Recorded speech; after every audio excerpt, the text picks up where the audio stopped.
Hello my dear students, today we are going to see on the topic Precis writing. So this is one of the writing skill which we are going to focus on. So what is Precis writing? It can be explained as mastering concise expression. So what is that? It is unlocking the power of effective Precis writing to convey complex ideas with clarity and impact. So we would have already read this topic in our school days. We will be making the Precis writing. So what is this Precis writing can be pronounced as Precis writing. Usually we pronounce it as Precis writing, and S would be silent. So it is nothing but a concise summary that is reducing the lengthy text to a shorter focused version. So we will be following this methodology by writing a rough copy, fair copy, and then finally making it up as a small paragraph. Stating how many words we have used so far, that is given in the text, and how many words we have made up to make it as a short paragraph.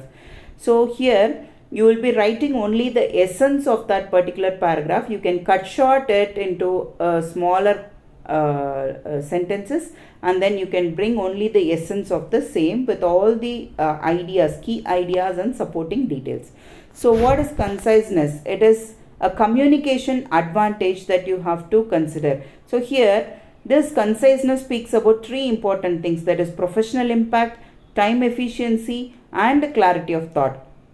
So when you take up this professional impact, it demonstrates clarity and thoughtfulness. You should always be professionally creating an impact, and then it gives clarity and thoughtfulness on the particular topic. And then the second one is time efficiency, that saves readers time and enhances readability.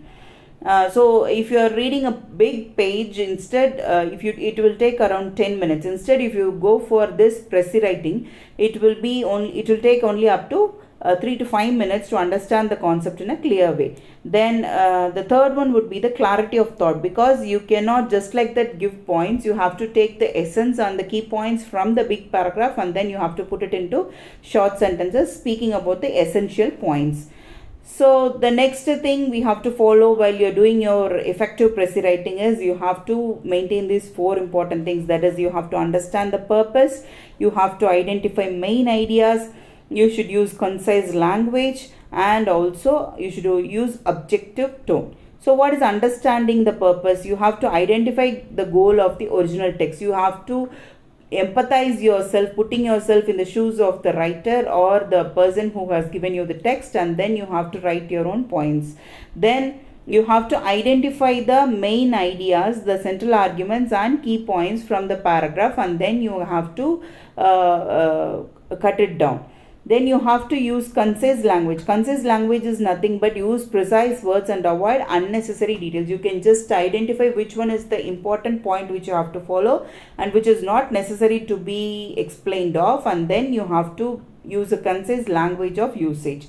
The fourth one is the objective tone. That is you shouldn't incorporate your personal opinions. Instead, you have to stick on to the paragraph or the original content which you have seen so far.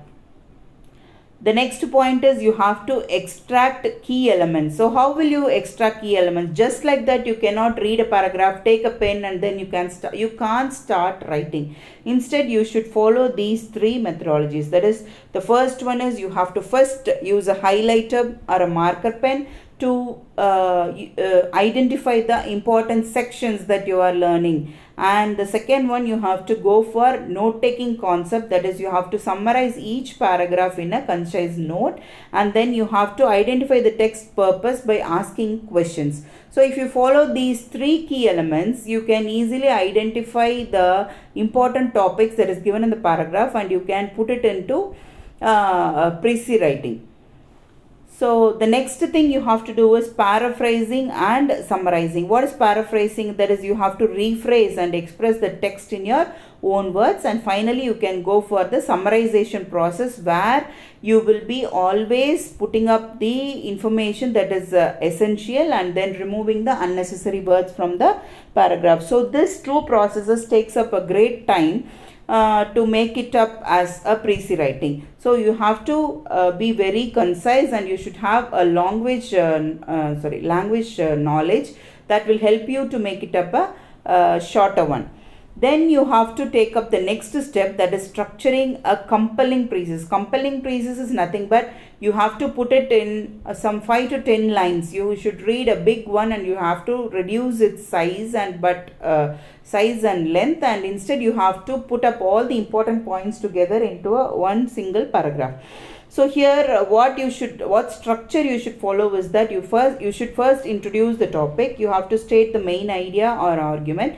Then you can present the key points, that is summarizing supporting evidence and details, and you can conclude the paragraph with an impact. So here the final thought or takeaway should be expressed in a clear manner. So if you follow these three steps, you can put up this big passage into a Precis writing. So when you are doing this Precis writing, you will be following some common challenges. That is, the length would be too much, so you have to maintain brevity with retaining key content. So when you are highlighting, you should be very cautious which point is very important and which point is not important.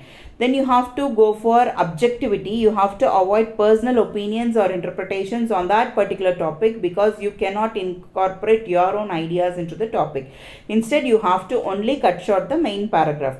Then you have to come to the next point, that is clarity. You have to ensure the Precis is easy to understand, because if you take up only the key points and put together, it may not have the flow of content. So you cannot express it in a proper manner. So you have to always maintain clarity. So when you do these things, you can put Precis writing into practice. So how can you practice it? You have to practice regularly to sharpen your skills, and then you can seek feedback from the critics, and then you can even analyze few samples for inspiration. You can just go to your internet, you can just identify some sample Precis writing examples, and then you can just come to a conclusion how they have done it. So if you're doing these practices regularly, you can make it up in a better manner. So this Precis writing can be useful while you're taking notes. When your professor is taking class, you can follow this methodology of Precis writing, or when you're reading a book, or when you're reading a book from internet or library, this will help you to take notes and then